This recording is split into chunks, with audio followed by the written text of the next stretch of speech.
will agree that he was one of the most courageous men that we've ever known.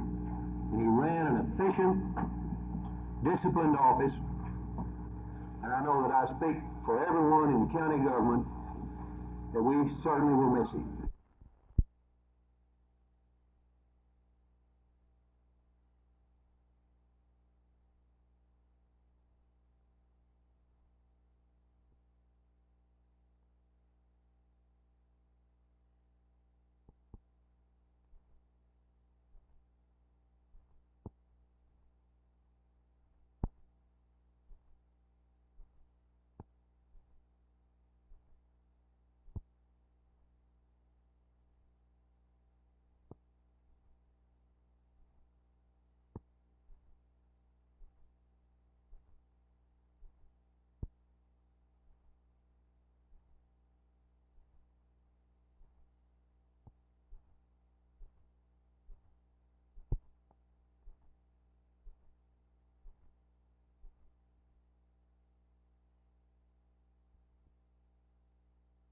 I'm not really very concerned about who my opponent may be, and I don't know how many people may be contemplating getting into the Democratic primary.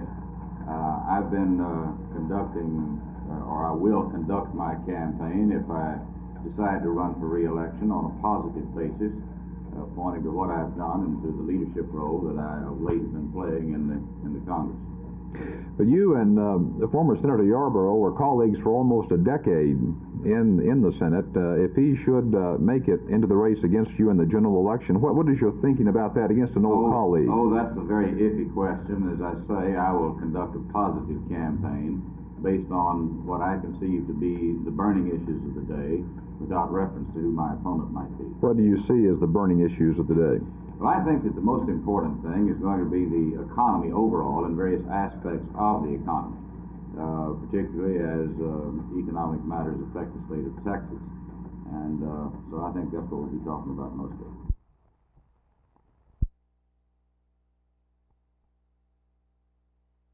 It's essentially classified as in a statement to rid the city of the more obvious illegal signs. In that these are the signs which the inspector can easily ascertain by his knowledge of the ordinance. When he goes onto the premises, he can just see that these are the obviously illegal, and they are then the ones that are asked to be removed. In the Phase 1 evaluation of what is an obvious illegal sign, we have somewhat identified these in the category of portable signs, A-frames. Some people sometimes use the word clutter. I don't necessarily like to use that word, but it's just the sign that someone has just simply put up of his own volition, not really thinking that it was an illegal installation. And I don't doubt that there are a number of people that wonder at this sometimes, that, my goodness, shouldn't this be a legal sign? What's wrong with my placing this sign out in front of my place of business? The A-frame, someone has put one of these things on the top of a car, any types of vehicles, the trailers, the streamer, the banners, the wind flapping devices, spinners, are all in generally the category of portable type classification. Now, since there are a number of, obviously, signs existing in the city, a large number of them are essentially in this illegal status of very obviously illegal. They did not secure permits to erect these signs or place them on their property. So to make an initial effort to correct what has transpired in the past, we have set up an essential Phase 1, 2, and 3 concept in the program of enforcement. The Phase 1 being the removal of obvious illegal signs.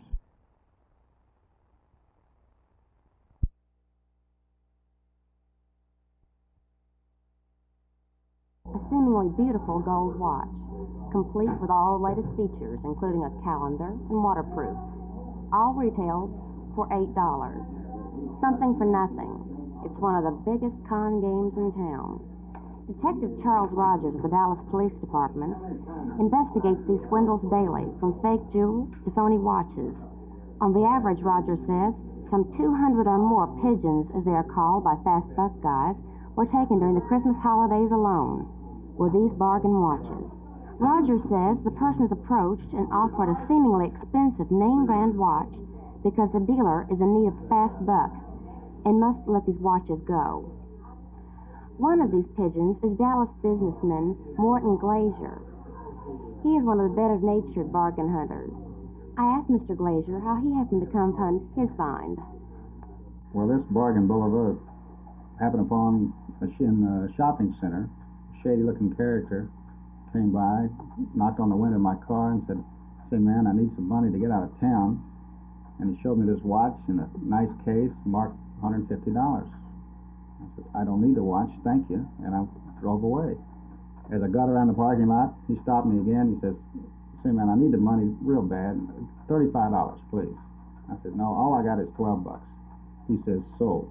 I took $12, gave him the watch, got the watch rather, put it in the car, drove home, and later that night I asked my wife, I said, "Helene, how do you spell Bulova?" And she says, B-U-L-O-V-A. I said, "Well, this watch is B-O-L-I-V-I-A."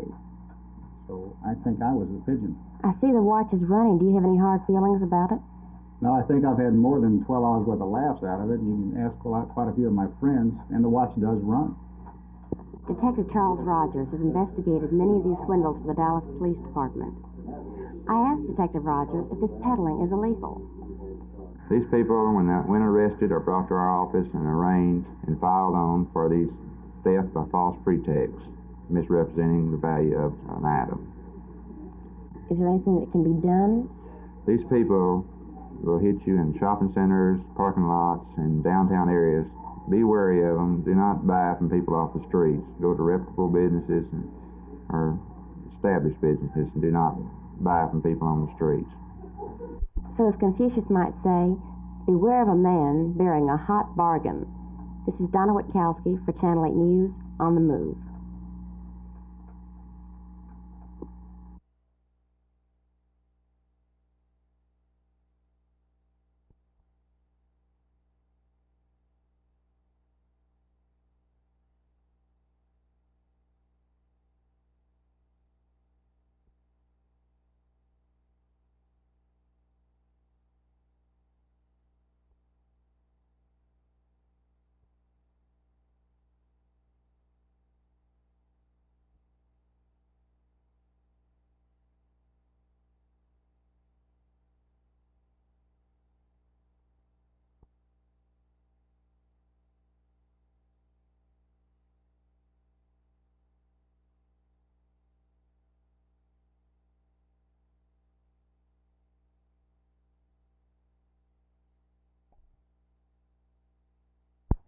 What is the next step?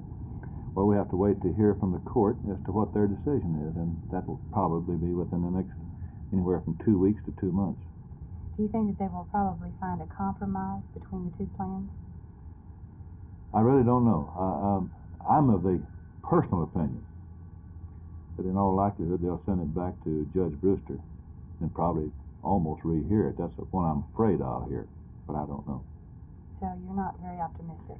I'm never optimistic when I'm dealing with people who have no knowledge of education and who have no knowledge of human nature or people or the problems that we face in education today. So I'm always apprehensive when people are ultra-liberal. I don't consider myself a conservative, but I certainly don't consider myself an ultra-liberal. I think I'm pretty much in the middle of the road. And I would say offhand that if they go by the law, we're going to win the case. If they go by some sociological pattern, we have a problem.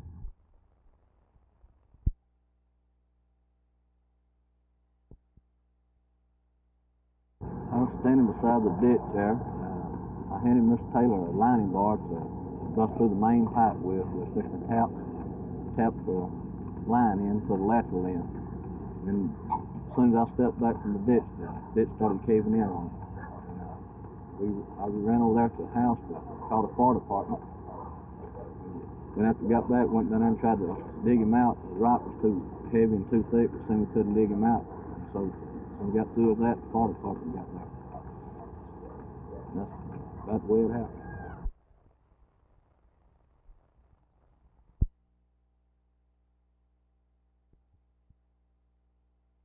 The people are waiting for a decision from us, and I think it's time for us to make a decision. May I speak to that, Mayor? May I speak to that, Mayor? One of the commissioners told me this past week... If I may finish, please, I'm willing to be defeated on the motion, but let's make our decision and let's stick to it, for goodness sake. Okay. I'll point out that the number one recommendation of the study we paid $50,000 for was to go to a countywide system. I think we owe it to the voters not to waste their funds and to the well-being of future heart patients or anybody else.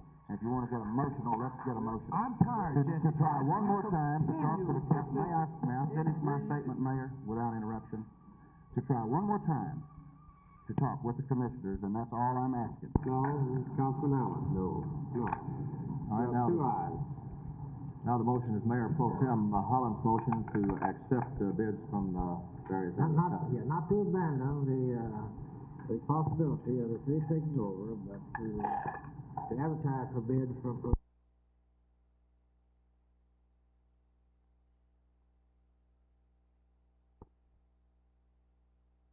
Well, the plaintiffs had a chance to present their arguments, which in effect they said again that they didn't think we went far enough in our plan, that we should have included all the schools that formerly were white and have become black. That's essentially what they said. Well, I understand the judge was not too happy with the NAACP plan either. Well, I don't know. They asked questions. I don't know if they were happy or unhappy. You know, it's hard to read into their statements or questions what they mean. But they did ask them some pointed questions, why they hadn't presented a plan and why they had not made some specific criticisms. And of course, we've contended all along, there's no way you can criticize. What we're doing is exactly correct. Well, do you feel like your plan may hold up? We hope so, and we think it should. We don't know. Of course, this is in the lapse of the Fifth Court of Appeals, and they'll make that decision. If they do hold that it's not enough, well, we plan to appeal if our appeal will be heard. Hopefully, we won't have to make that appeal.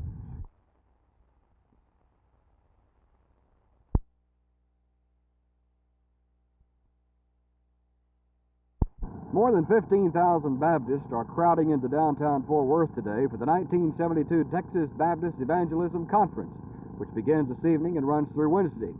The conference will feature black, white, and oriental ministers addressing an expected packed crowd at the Tarrant County Convention Center auditorium. The Director of Evangelism of the Baptist General Convention of Texas, Dr. C. Wade Freeman, was looking over the preparations for the conference this afternoon. I asked him about a recent Gallup poll which shows church attendance down for the 10th year in a row nationwide, and how that compares to Baptist attendance in Texas. We feel that every statistic we examine indicates that our church attendance is beyond what it's been for 15 years. Does that include the youth involvement too? Yes, the young people are making this possible. For example, in this same auditorium where we're meeting this January, we met last July with 13,500 young people present and 1,000 more outside that could not get into this auditorium. The Texas Baptist Evangelism Conference is the largest of its kind, according to Dr. Freeman. The conference is also open to any and all who want to attend. The first program begins this evening at 6:45. Jim Green, Channel 8 News on the Move in Fort Worth.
talking about apples and apples. We're talking about apples and oranges when we compare that, because Mr. Holland's proposal is follows very closely the recommendation we're hearing right now. And I think Similarly, there's not of the type of service that is being proposed by the ambulance service, by the fire department.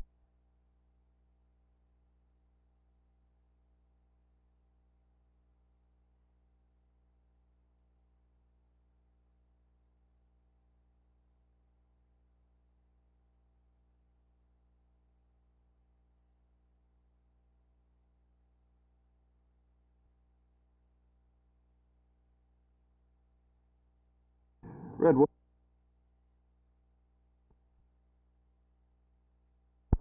Judge Green, Commissioners, I'd like to take this time to express my appreciation for this appointment, and I will do the best of my ability to maintain the office as done in the past.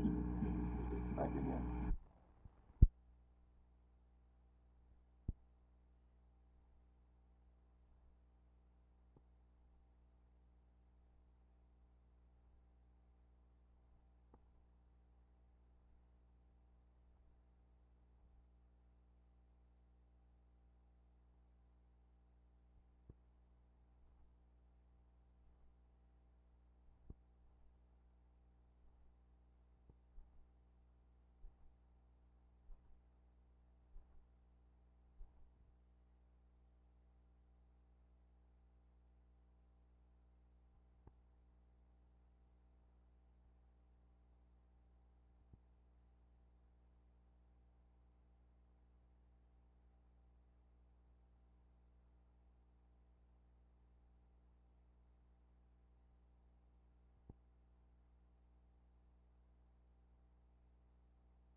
How did you happen to come by your bargain Bulova? Well, this bargain Bulova came upon as a surprise. I was going to take the kids to the state